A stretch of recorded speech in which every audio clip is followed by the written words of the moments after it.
So you're looking at a man who's experiencing the raging mixed emotions of standing where he normally sits on his drum throne.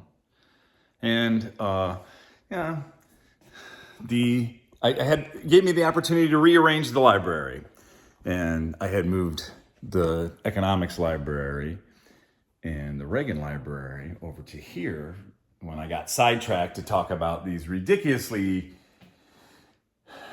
self-harming tariffs. But I've now set up, I'm getting ready to finish the finishing touches on my autistic talk, my introductory autistic talk. And this morning I got a call from my autistic ex-wife from Salzburg, Austria, and she was atop the Feststoon, and it's her favorite place in all of the world. And so I was very excited for her. She was with her new job. She's a career adventurist, so she took on a new job. And one of the reasons why she took this job was, of course, not only because of the pay and the prestige, but because it also provided her the opportunity for global travel. And she just finished a week in Stuttgart. And she said that everything went ausgezeichnet. And so she hopped a train to Salzburg, and she called me from the top of the Feststoon today. And she's not staying with Tante Tesse, who the last time I saw her on the penultimate night of our tour, and we stayed with her, she played wonderfully on her violin, Farewell to Mises, which I'll link that video to this. But apparently tonight is the concert with Tante Tesse and her cousin, who was vice president of Daimler Chrysler. And so I've had some wonderful talks with him about business and politics and global affairs and foreign policy. And so I would love to have been there, but her family actually does not know that we have reunited, if that's what you want to call what we're doing. I've only seen her a couple times in the last year. And so, but she's rounding out her career. She's accomplished her capstone of her career. And just as she's retiring, Darren Inc. is coming online. And so she's probably going to be spending a lot of time in Europe. Salzburg. She'll be back as soon as she retires. And I can't be happier for her, because it is her own private Idaho, a phrase I've just learned recently. So anyways, I'm very excited because I gave up trying to put the whole Reagan library on just one part of the shelf. And I had always planned on putting a television up here, but I really do need the book space. The Reagan library is in chronological order, as is everything else, but I also gave up on trying to get the economics library down to just one shelf. So just really quickly for me, the Austrian School of Economics are these three men, because not only because, Lou was the one that really kind of revived and then made it a political force. But, Lou and his disciple, who was very much a young man at the time, in 44, that's what he looked like back then. And so Hayek was Lou's protege. Lou was the boss. He was laying down the law, and these guys were applying their theory at the Chamber of Commerce, which is right there on the north side of the Ringstrasse, just down the street from where Hayek grew up, across the street from the fabled, storied, amazing opera house there on the Ringstrasse. And Wilhelm Röpke, on the other hand, is from Germany. I always say that my favorite Austrian economist is the German Austrian economist who was exiled to Switzerland and was responsible for the 1948 German economic miracle, Wilhelm Röpke. And the reason why I consider everything is about the dynamic between the tension between the three of them is because Ludwig von Mises approached and defended market capitalism through the eyes of a non-theistic, rationalist, utilitarian point of view. Lou was a lapsed Jew, or at best, a marginally vestigial Jew. And this is, of course, talking about Tante Tesse, this is why his story is so triumphantly redemptive and tragic, however, is that, he was the leading mind in Vienna. He was the Freud of economics in Vienna, and he got run off by the Nazis. Thank God he left. And that's what the song Farewell to Professor Mises tells that story. Hayek was, he was from a family that was already knighted. And so, Hayek was established, but nonetheless, he was not significant to target, as were the Jews in Vienna. And one of the most amazing things is the Karl Lueger statue is just like 2 blocks down from the Chamber of Commerce. It is between the Chamber of Commerce and Hayek's hotel home. That it's just so, it's right in the neighborhood, and that statue still stands. I got to tour the Ringstrasse with Hayek's niece-in-law. She gives these tours, private tours, and we stopped under the Lueger statue. She said, "Do you know who this is?" And I said, "No." And she went on to describe it. And and this is why, Professor Mises had to leave town. There's a song written about it. She goes, yes, and I'm about to take you to where they would get together and sing the songs. And I said, that's good, because I got the songbook with me. And so I pulled out the songbook. And of course, I wasn't able to sing the song for her then. But that's Lou's story. Thank God and we're so fortunate here in Alabama that Lou Rockwell put together the Mises Institute at Auburn, Alabama. It is really just such a tremendous thing for Alabama, in an arbitrary way for von Mises Institute to land here is just wonderful. But the difference between Lou and Fritz is that Fritz defended again, Ludwig von Mises defended market capitalism from a non-theistic, utilitarian, rationalistic point of view. He was very much, and remained to his death, very much an anarcho-capitalist. Whereas Friedrich von Hayek was your traditionalist, liberal, humanitarian. He was steeped in that humanitarian tradition. He was brought up in the humanitas, had been schooled in private gymnasium, and was defending market capitalism from a very much a traditionalist point of view. And that's why what's so funny is about his magnum opus is that when a conservative reads this book, we see it as not the constitution of just unlimited freedom, but rather of liberty. And liberty, of course, is always not just the absence of restraint, but rather liberty is the balancing of freedom and order in a way to produce a good society that enables people to achieve their prosperity. And then, of course, in this book, one of the funnest things about this book is the final chapter where he describes why he's not a conservative, which to anyone who read it with any closeness would say that at the end of it, he just described why he is indeed a conservative.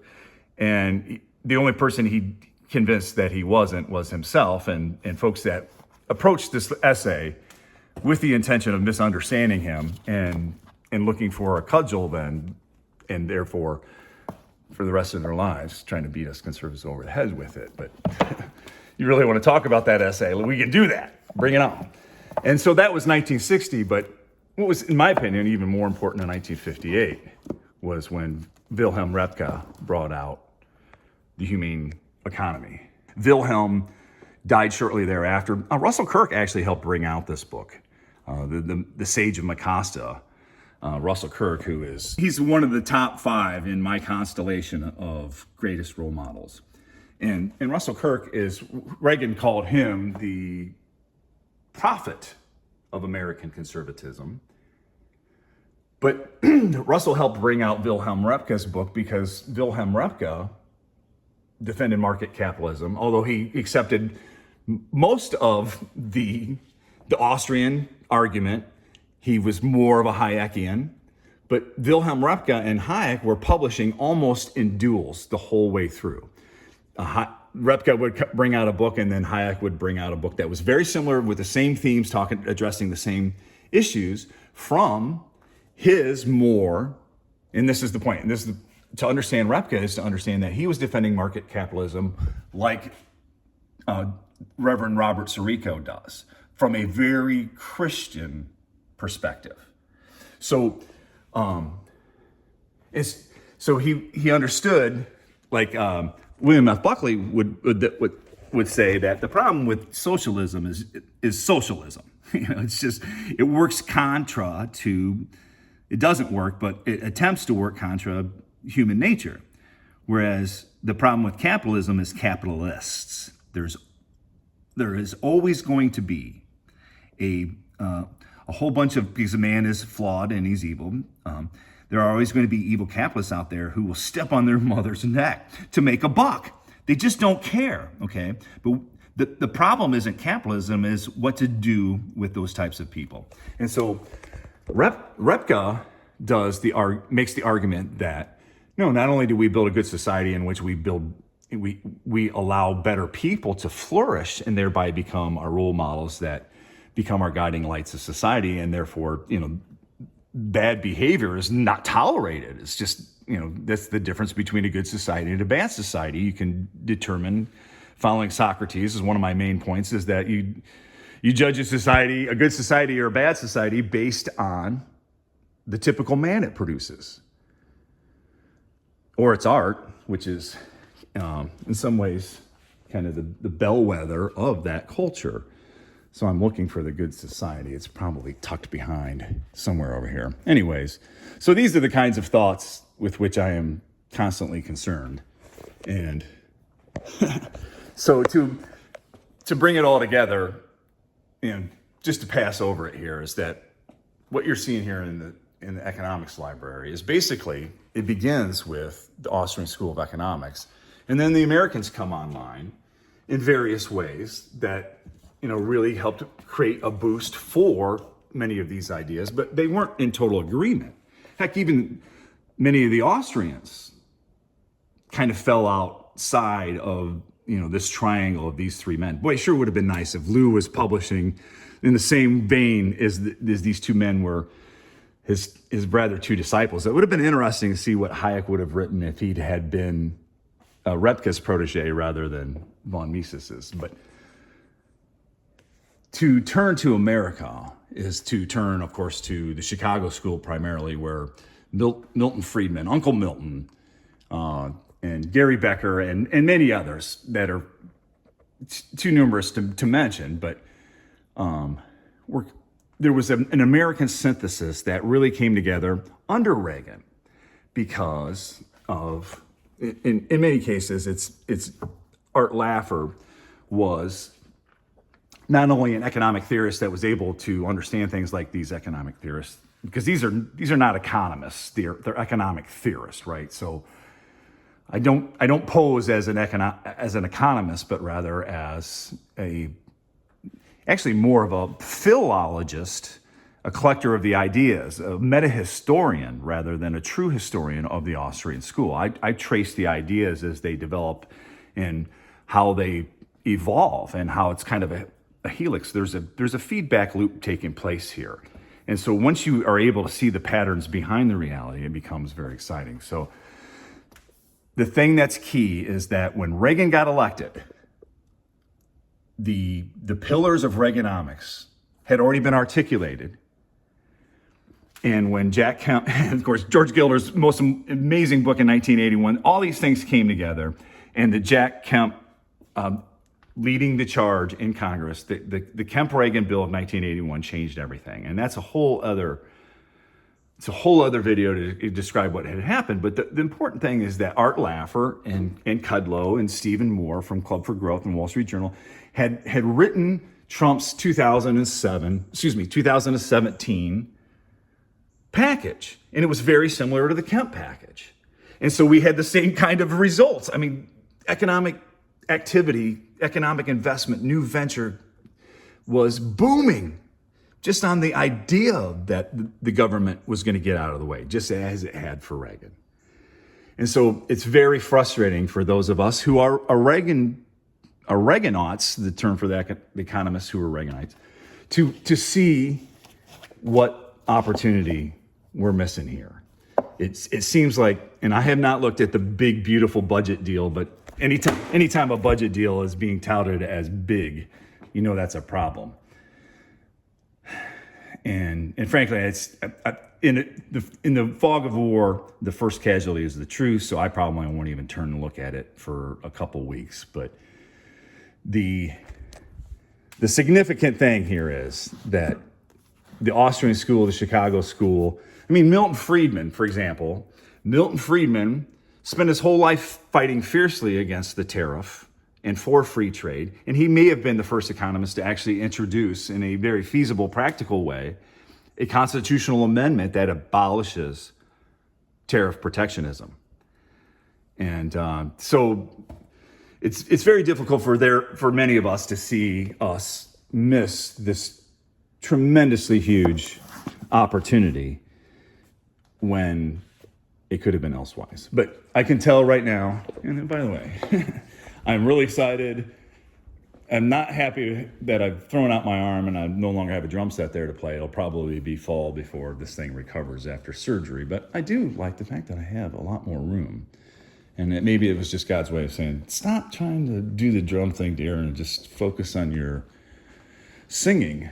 And of course, the real purpose of everything is the show about books and songs. So song's still in my heart, even if I can't play it with my shoulder. So oh yeah, there's a sunrise to catch out here too, so I'm gonna do that now. Oh, my ducks are waiting on breakfast. There goes the raven. And one lucky dude.